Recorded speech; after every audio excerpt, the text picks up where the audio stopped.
मेरे बाबा की ऊंची हवे।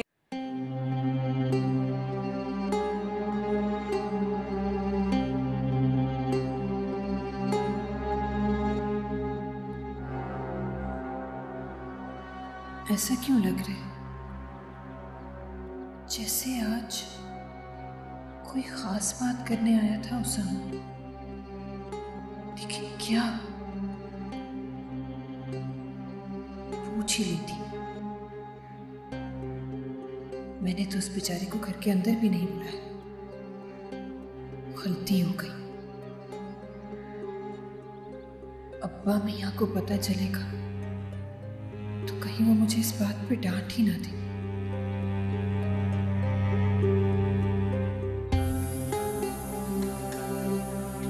बहुत अच्छी हरकत की नासिर ने। मतलब वो उस किरण की मोहब्बत में इतना अंधा हो गया है कि अपनी माँ से बदतमीजी कर रहा है और उन्हें इतने दुख दे रहा है। वो तो और भी आ जाती है। माँ और बहन दोबारा नहीं मिलती। तुम भी समझाओ जरा उसे। हाँ, मैं जरूर समझाऊंगा। अम्मी, मेरे किरण से बार बार पूछने पे जो उसने मुझे बातें बताई हैं, उससे तो कहीं नहीं लगता कि उसने आपसे बदतमीजी की है या कोई गुस्ताखी की है। हाँ, अब तो तुम्हें सिर्फ इसकी बात का यकीन आएगा, क्योंकि सिर्फ ये तुम्हारी सगी है और हम दुश्मन। अम्मी, बात को मत बढ़ाएं। किरण भी खत्म करना चाहती है, आप भी खत्म करें। ये मुझसे जुबान चला चुकी है और आइंदा भी मेरी जिंदगी को इसी तरह अजाब बनाए रखेगी। आंटी, अगर आपको मेरी कोई भी बात बुरी लगी है तो प्लीज मुझे माफ कर दें। ये चालाकियां मैंने अपनी जिंदगी में बहुत देखी है। चालाक और होशियार औरतें अपने शौहर की गैर मौजूदगी में बड़ों के साथ बदतमीजी करती हैं और शौहर की मौजूदगी में माफिया मांगने लगती हैं। ठीक है, तो फिर आप ही बताएं कि इसने आपसे क्या कहा था। हाँ, अब तुम मुझे अपनी अदालत में खड़ा करोगे, सवाल जवाब करोगे मुझसे। नासिर, मेरा हक तो नहीं बनता तुम्हें कुछ कहने का, लेकिन मैं बस यही कहूंगा कि कुछ भी हो जाए यार, अम्मी से बेअदबी से बात ना करो। यार, तो मैं इनकी बेअदबी कब कर रहा हूँ? मैं भी तो यही कह रहा हूँ कि दोनों एक दूसरे से दिल साफ कर लें और बात को खत्म करें। जो बातें मेरे दिल पर लग चुकी हैं, वो कभी खत्म नहीं होंगी और मैं इसे कभी माफ नहीं करूंगी। और हाँ, तुम्हें भी आज एक फैसला करना होगा। दोनों में से एक को अपनाना होगा, या माँ या ये लड़की।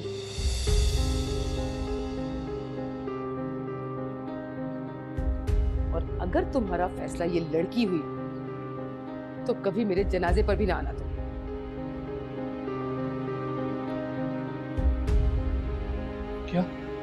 ये क्या कह रही हैं आप? और वसीम, ये तुम्हारी जिम्मेदारी है। अगर आज ये मुझे छोड़कर जाता है तो मेरे जनाजे को कंधा भी ना देने देना इसको।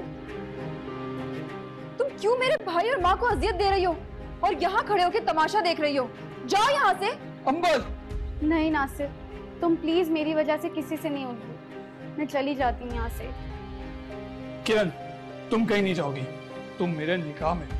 मैं भी आंटी को फोन करके बुलाता हूँ कि वो रुखसती दे दे। सुन लिया सबने?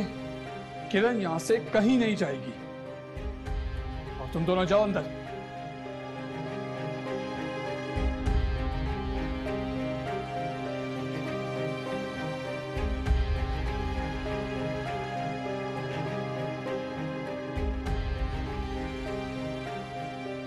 और आंटी के आने तक तुम अब्बा मियाँ के कमरे में रहोगी।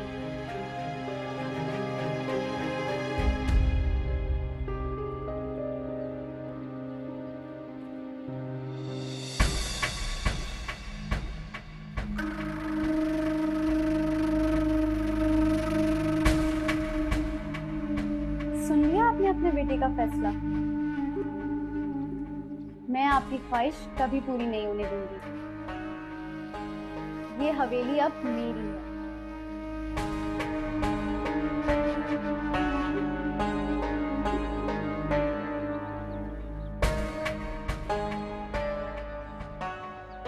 जान दे दूंगी हवेली में।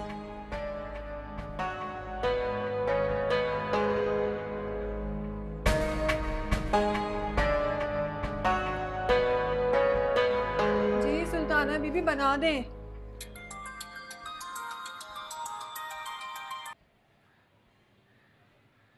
अस्सलाम वालेकुम मैम। वालेकुम अस्सलाम सूफिया, बेटी की तबीयत कैसी है अब? अल्लाह का शुक्र है अब ठीक है। थैंक यू मैम, आपने बहुत साथ दिया। क्या हो गया सूफिया, कैसी बातें कर रही हो? हम सब यहाँ फैमिली की तरह ही तो होते हैं। अगर तुम आज 1-2 घंटे के लिए ऑफिस आ सको तो। दरअसल तुम्हारे डिजाइन में कुछ प्रॉब्लम आई है, वो आज ही प्रोडक्शन में भेजना होगा। मैं खुद से भी तो कोई डिसीजन नहीं ले सकती ना। अगर तुम आ सको तो। नो इशू मैम, मैं आ जाती हूँ। वैसे भी आपको कैसे मना कर सकती हूँ मैं, बस ऑफिस तक आना थोड़ा मसला है। नो प्रॉब्लम, मैं गाड़ी भेज देती हूँ, वो तुम्हें पिक एंड ड्रॉप करेगी। जी ठीक है, मैं आ जाऊँगी। Thank you. कहाँ जा रही है? अब्बा मियाँ, वो कुछ देर के लिए ऑफिस जाना पड़ेगा। इस वक्त?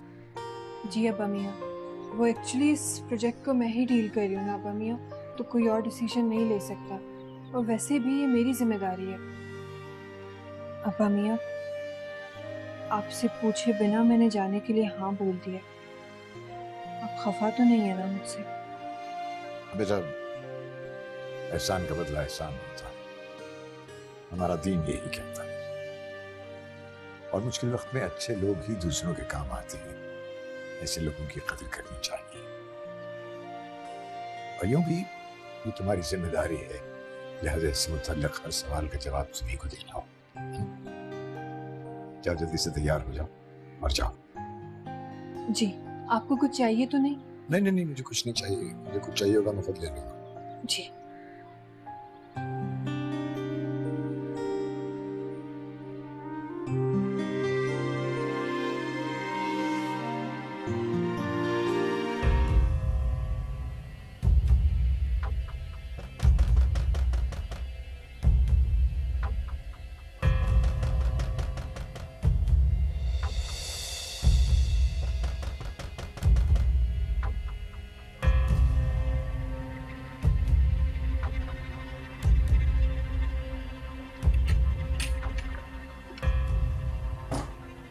तुम आधी रात को यहाँ? हाँ, इस वक्त मैं यहाँ इसलिए आया हूँ क्योंकि मुझे पता था कि वो तुम्हारा बॉडीगार्ड इस वक्त तुम्हारे पास नहीं होगा। आज तुम मुझसे नहीं बचोगी।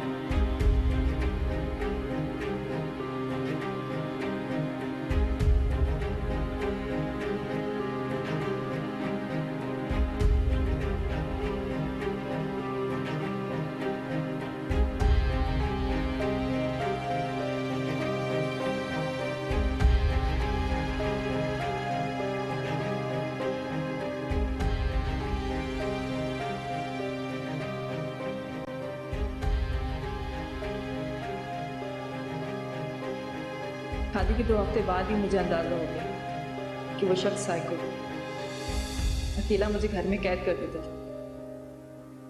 तो क्या आपकी फैमिली उसके साथ में थी? फैमिली थी, लेकिन शायद डॉक्टर ने उन्हें बताया था कि इसकी शादी कर देंगे तो ये ठीक हो जाएगा। लेकिन ये सब देखना मेरे नसीब में लिखा था। वो मुझ पर बहुत जुल्म करता था। अगर मैं उससे बात नहीं करती थी या उसकी बात नहीं सुनती थी तो वो मुझसे चिढ़ता था। मुझे प्यास लगती थी तो मुझे पानी नहीं पीने देता था। एक दिन भी सुकून से नहीं गुजारा मैंने उसके साथ। हर बात को मुझे डांटता था।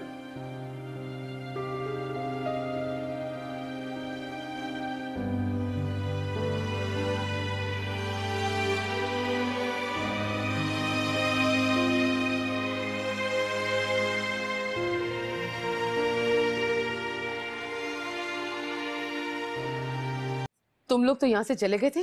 उस लड़की ने मेरे सामने खड़े होकर ये बात कही थी। उसकी बात सुनकर मेरे सर से लेकर पांव तक आग लग गई थी। वो कल की लड़की मुझे आंखें दिखा रही। मैंने तो आपसे पहले ही कहा था, ये लड़की हमारी सोच से ज्यादा चालाक, ये ही सीधी उंगलियों से निकलने वाला नहीं है। तो मैं उसके गले पर छुरी फेर दूंगी। देखिए आंटी, आप हालात समझ नहीं रही हैं। गुस्सा करने से हालात मजीद बिगड़ जाएंगे और कुछ नहीं होगा।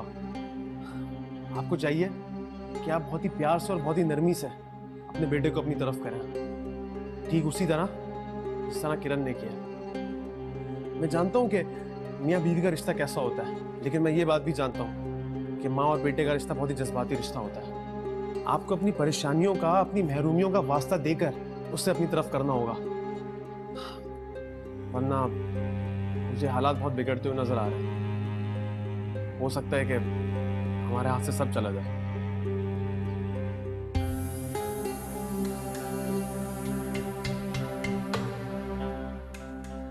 आंटी आप परेशान ना हो, इंशाल्लाह सब ठीक हो जाएगा। आप जाकर आराम कीजिए। हाँ अम्मी, वसीम ठीक कह रहा है, आप परेशान ना हो, सब ठीक हो जाएगा। अल्लाह करे।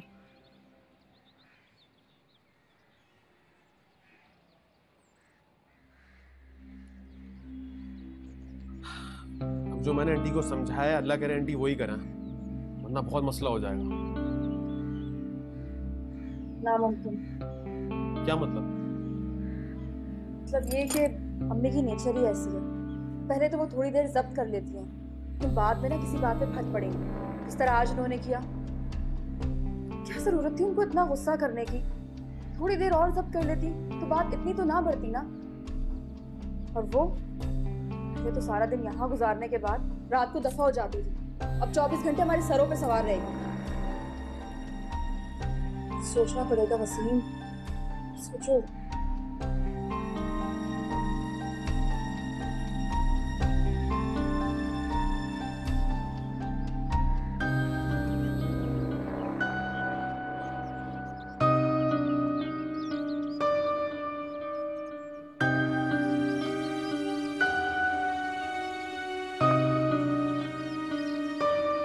नासिर, ये तुमने बिल्कुल भी ठीक नहीं किया। तुम्हें आंटी से इस तरह बात नहीं करनी चाहिए थी। यार तो क्या करता मैं, अम्मी को भी तो ऐसा गुस्सा नहीं करना चाहिए था ना। वो माँ है और माँओं का गुस्सा ऐसे ही होता है, पल भर में आता है और उतनी ही जल्दी चला भी जाता है। लेकिन हमें सख्त होने का कोई हक नहीं। अब देखो, तुम्हारी वजह से आंटी नाराज होकर चली गई हैं, उन्होंने खाना भी नहीं खाया है। तुम रहने दो, अंबर उनको देख लेगी और खाना भी दे देगी। नहीं, ये सब मेरी वजह से हुआ है। अब आंटी को खाना मैं अपने हाथों से ही खिलाऊंगी। यार तुम मम्मी को नहीं जानती हो, उनको गुस्सा आ गया और तुम्हें कुछ कह दिया तो क्या हुआ नासिर? मेरी मम्मा भी मुझसे खफा होती हैं और मुझे बहुत डांटती हैं। तुम्हें पता है, मैं उनको अपने हाथों से खाना खिला के मनाती हैं। आंटी भी तो मेरी माँ जैसी हैं, तो क्या मैं उनके लिए इतना नहीं कर सकती? मगर किरण। मगर क्या नासिर? तुम मर्द हो ना, इसीलिए अगर मगर कर रहे हो। तुम्हें नहीं पता माँओं के गुस्से और प्यार का, उनकी डांट में भी प्यार छुपा होता है। देखो नासिर, ये घर अब मेरा भी है, यहाँ की धूप छाँव सब मेरी है, ये मेरा खानदान है। मैं आंटी को इस तरह नहीं छोड़ सकती। अब तो मैं उनको अपने हाथों से ही खाना खिलाऊंगी और तुम फिक्र नहीं करो, मैं सब संभालूंगी। मैं आंटी को देखकर आती हूँ।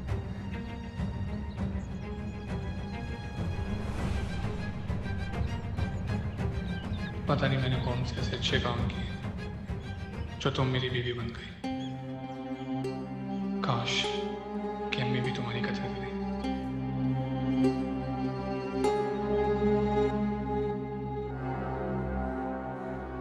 तुम टाइम की फिक्र ना करो, हालात वैसे ही बहुत नासाज हैं। तुम बस अपने काम पर फोकस करो, अपनी तरफ से कोई कोताही मत छोड़ना। उसकी आप बिल्कुल फिक्र ना करें, काम बिल्कुल ठीक चल रहा है। क्या मैं अंदर आ सकती हूँ? कम ऑन माय डियर सूफिया, तुम इतने शॉर्ट टाइम में नोटिस में आ गई।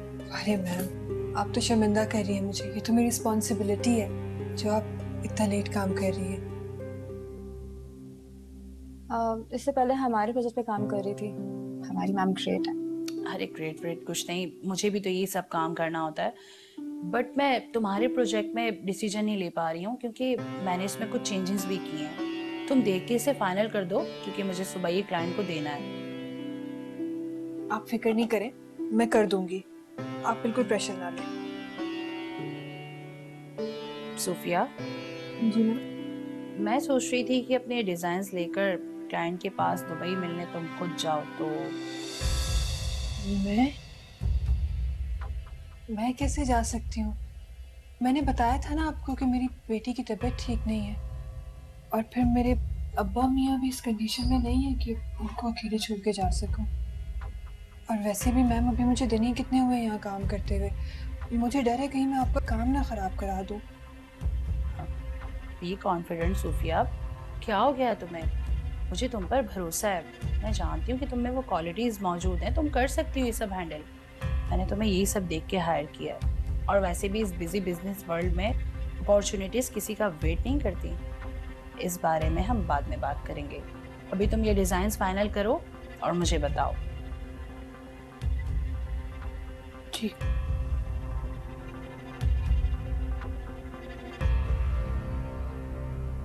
मैम आपका तो अंदाजा गलत निकला, इसका तो साफ इनकार करते जाने से। तुम्हें मेरी सोच तक पहुंचने में भी बहुत टाइम चाहिए। मैंने उसे जाने का कहा ही कब है, जब कहूंगी तब देख लेना।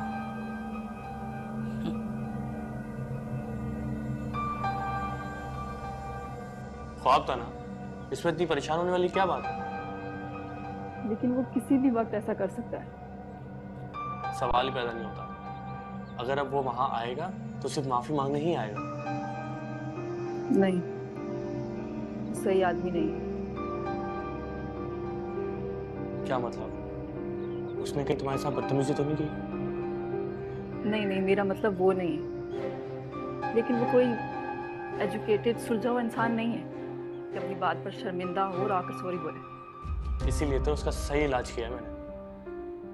मतलब 1 घंटे में नोटिस पहुंच जाएगा उसके पास, फिर देखते हैं क्या करता है वो। अच्छा एक बात बताओ, लंच किया तुमने? नहीं। ओके तुम बैठो, फिर मैं हमारे लिए कुछ लेकर आता हूँ।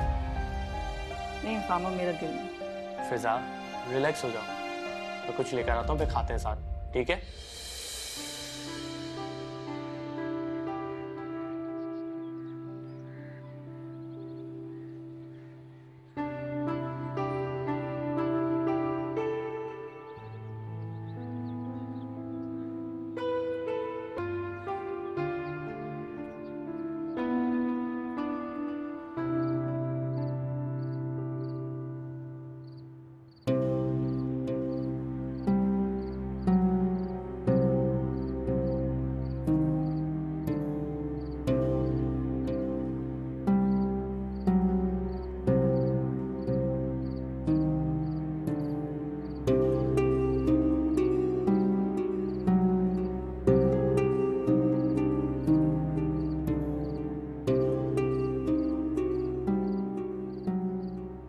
अब ऐसी तेज नजरों से मुझे घूमना बंद करें और खाना खाएं। खाना तुम्हारे हाथ का लाया हुआ, तुम आबे हयात भी लाओ ना तो वो भी ना पियो। ऐसी बातों से कुछ नहीं होगा, मैं नासिर को बुला लूंगी और आपको उसके सामने मेरे हाथ से खाना खाना पड़ेगा। तुम मुझे मजबूर कर रही हो। मैं आपको मजबूर नहीं कर रही, आप मजबूर हैं। चलें खाना खा लें। और वैसे भी आप तो मेरी माँ जैसी हैं, आपको तो मैं अपने हाथों से खाना खिलाऊंगी।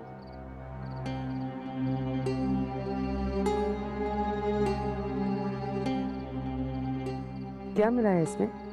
जहर।